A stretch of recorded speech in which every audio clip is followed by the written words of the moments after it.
India England के साथ नहीं कर सकता ना, वो इंडियन बॉलर्स इंग्लैंड के साथ करके दिखा देते, वो भी इंग्लैंड के अंदर। इंग्लैंड को इंग्लैंड के अंदर रुला डाला है। उसके बाद अब ये जाके जिसने बैटिंग में परफॉर्म किया है वो उन्होंने बताया कि नहीं हमारे पास टैलेंट बहुत है, हमारे पास लड़के बड़े जबरदस्त हैं, अगर रोहित शर्मा और विराट कोहली टीम में नहीं भी हैं उसके बावजूद भी हम कहने का मतलब ये कि उनकी यंग टीम है, उसके बाद वो इतना जबरदस्त क्रिकेट खेली, उनकी क्रिकेट तो बहुत ऊपर चली गई है और इंग्लैंड का तो बेड़ा गर्क करके रख दिया मैं यकीन। बॉलर्स का। और फिर मियां मैजिक की तो क्या ही बात करें, what a beauty that he produced out of nowhere to get Ollie Pope. कि ये इस सीरीज से पहले ये बातें कर रहे थे कि it is warm up, it is a practice for ashes, और उसके बाद इस तरह की सीरीज हो जाना।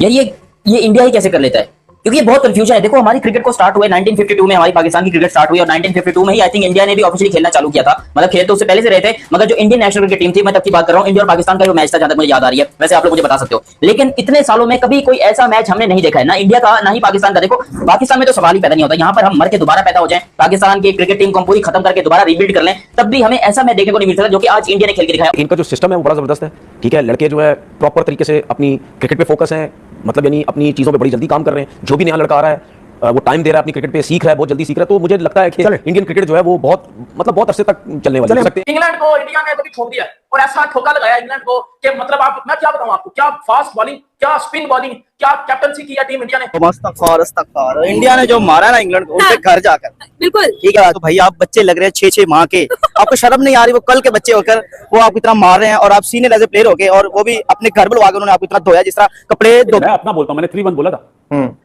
सीरीज से पहले, 3-1 अपना इंग्लैंड। हिंदुस्तान के लिए बहुत सारी तालियां, क्योंकि हिंदुस्तान ने इंग्लैंडियों के मुंह से नहीं बल्कि पिछवाड़े से अंदर हाथ डालकर पूरा निकाल लिया, जो भी उनके अंदर जीत थी सारी निकाल ली। इंडिया ने एक हिस्टोरिक टेस्ट अपने नाम कर लिया, और ये हिस्टोरिक टेस्ट लंदन ओवल के अंदर आज जो इतिहास लिखा गया है वो आपको नहीं देखने को मिलता नॉर्मली किसी भी टेस्ट सीरीज के अंदर। और टेस्ट क्रिकेट चल ही इंडिया की वजह से रही है, चाहे इंडिया ऑस्ट्रेलिया की सीरीज हो, इंडिया इंग्लैंड की सीरीज हो, इंडिया न्यूजीलैंड की सीरीज हो, इंडिया साउथ अफ्रीका की सीरीज हो, हमेशा आपको इंडिया ही ऐसे मैचेस देता है जिसकी वजह से टेस्ट क्रिकेट में इंटरेस्ट और भी ज्यादा बढ़ा रहता है, और हम टेस्ट क्रिकेट को मजीद प्यार करते हैं, मजीद टेस्ट क्रिकेट दीवाने होते जाते हैं। आज जो हमें टेस्ट क्रिकेट में मैच देखने को मिला है, मैं आपको गारंटी देके कह सकता हूं कि आपको टी20 में भी वो मजा नहीं आया। इंडिया की जो बैटिंग और ये बॉलिंग जो परफॉर्म कर रही है ना, और आपने सीरीज से पहले ये भी कहा था कि पता चल जाएगा कोहली और शर्मा के बगैर कैसे खेलते हैं। आप अभी तक कायम है? बिल्कुल कायम है, कैसा खेल? मैं यही तो कह रहा हूं, मैंने नहीं, इस पे तो हम डिस्कस कर भी चुके हैं।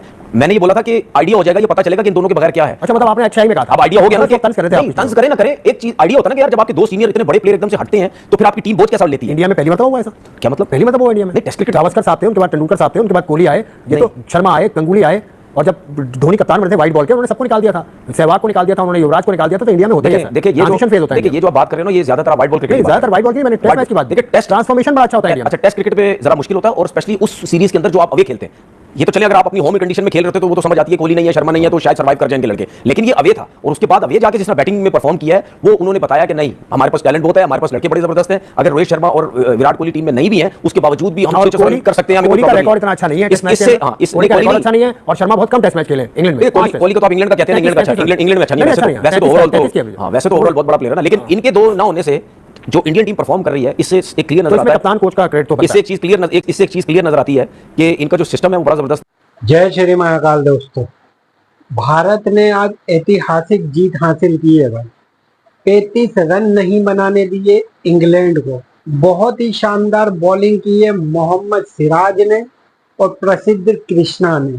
भाई इन दोनों ने जो बॉल स्विंग कराई है और जो विकेट लिए हैं, शानदार लाजवाब। जहां इंग्लैंड सोच रहा था कि वो बहुत आसानी से मैच जीत जाएगा, लेकिन भारत के बॉलरों ने बता दिया भारत की बॉलिंग भी शानदार है और लाजवाब है। जसप्रीत बुमराह भी नहीं थे, फिर भी मोहम्मद सिराज ने और प्रसिद्ध कृष्णा ने बहुत ही शानदार बॉलिंग की है और भारत को एक ऐतिहासिक जीत दिलाई है। बेसबॉल की तो खैर बढ़ गई है, बेसबॉल तो खत्म हो चुका है। बेसबॉल का घमंड ऐसा तोड़ा है इंडिया ने, ना कि सिर्फ वहां पर तोड़ा है। आपको याद होगा 2024 में जब इंग्लैंड की टीम इधर इंडिया में आई थी, आपको याद होगा उस टाइम पर 4-1 से इंडिया ने उनको हराया था। 4-1 से रहा था। यशस्वी जायसवाल ने 2 डबल सेंचुरी लगाई थी। उसके अलावा आपको बहुत सारी और परफॉर्मेंसेस देखने को मिली थी, मगर वो एक ऐसा मोमेंट था जहां पर हमें लगा था कि इंडिया की पावर इंडिया में बहुत मजबूत है, इंडिया को इंडिया में कोई नहीं हरा सकता। फिर इंडिया गया इंग्लैंड, और आज जो इंग्लैंड का घमंड इंग्लैंड में तोड़ा है, क्योंकि ये सीरीज की है ड्रॉ।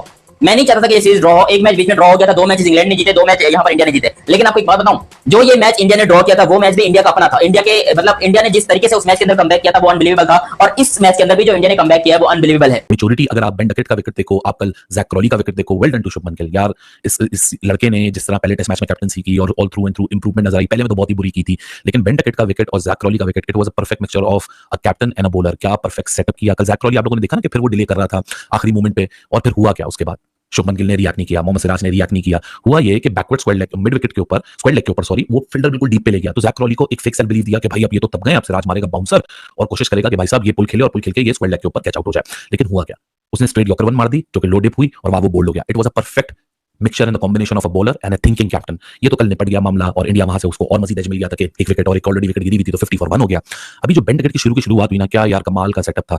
क्योंकि जब आप किसी को शॉर्ट पिच डिलीवरीज करते हैं, पहला शॉर्ट पिच और वो भी लेंस है, पहला शॉर्ट पिच, दूसरा शॉर्ट पिच, तीसरा शॉर्ट पिच, जब आप लेंस से बाउंस कर रहे होते हैं, शॉर्ट पिच डिलीवरीज मारते हैं, तो बल्लेबाज उसको फ्रंट फुट पे डिफेंड नहीं करता, उसको बैक फुट पे जाकर डिफेंड करता है। उसने तीनों जो शॉर्ट पिच डिलीवरीज थी उसको बैक फुट पे डिफेंड की और फिर एक फुलर वन मारी क्योंकि वो ऑलरेडी बैक फुट पे था, क्योंकि उसको 3 कंसेक्टिव बाउंसर्स पर 3 शॉर्ट पिच डिलीवरीज पड़ी थी और वो फिर गया चौथी बॉल को डिफेंड क्योंकि वो बैक फुट पे था। चौथी बॉल जब उसको Fuller length I, he was taken for a surprise, उसको ड्राइव मारने गया, आउटसाइड एज निकला और वहां वो कैच आउट हो गया। परफेक्ट मिक्स था कैप्टनसी का, बॉलर्स का, और फिर मियां मैजिक की तो क्या ही बात करें, what a beauty that he produced out of nowhere to get Ollie Pope. तमीज़ कर रहे थे, फिर गिल ने बोला नहीं कोई हट जाओ, इनसे बात ना करो।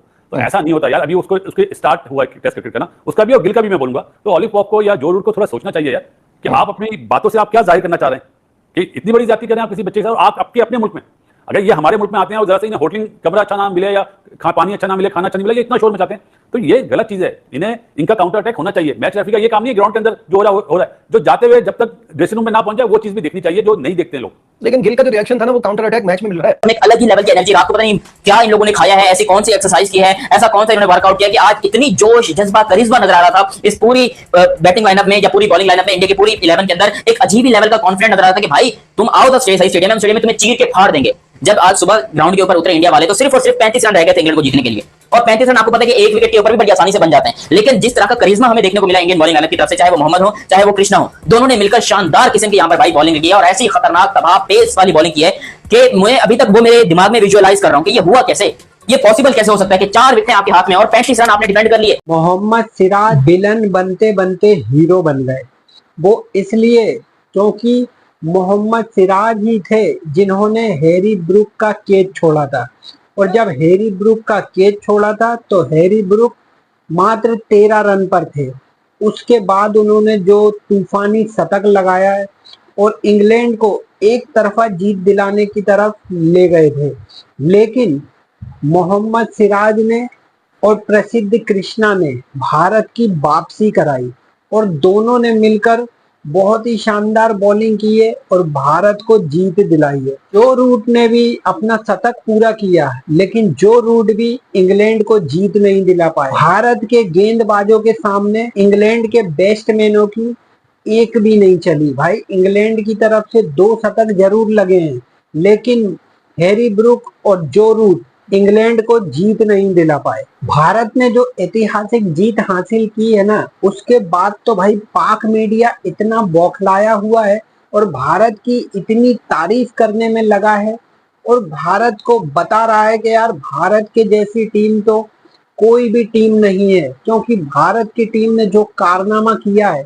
खासकर इंग्लैंड में इंग्लैंड को हराया है और सीरीज बराबर की है, हारे नहीं है सीरीज। पाक मीडिया मोहम्मद सिराज की, प्रसिद्ध कृष्णा की बहुत तारीफ कर रहा है और तारीफ होनी भी चाहिए, क्योंकि मोहम्मद सिराज ने और प्रसिद्ध कृष्णा ने काम ही बहुत शानदार किया है और भारत को जो शानदार जीत दिलाई है भाई, शानदार, लाजवाब, बहुत ही शानदार बॉलिंग की है मोहम्मद सिराज ने, प्रसिद्ध कृष्णा ने। इंग्लैंड को भारत ने 35 रन नहीं बनाने दिए और जो शानदार बॉलिंग की है उसकी वजह से भारत ने 5 बार टेस्ट मैच जीत लिया है और सीरीज 2-2 से बराबरी कर ली है और भारत ने बहुत ही शानदार तरीके से इंग्लैंड को पेल दिया है। इस पर आपकी क्या राय है दोस्तों, कमेंट्स कर जरूर बताना और वीडियो अच्छा लगे तो भाई लाइक कर देना, सब्सक्राइब कर देना और बेल आइकन जरूर दबा देना। मैं मिलूंगा अगली वीडियो में। जय हिंद, जय भारत, भारत माता की जय।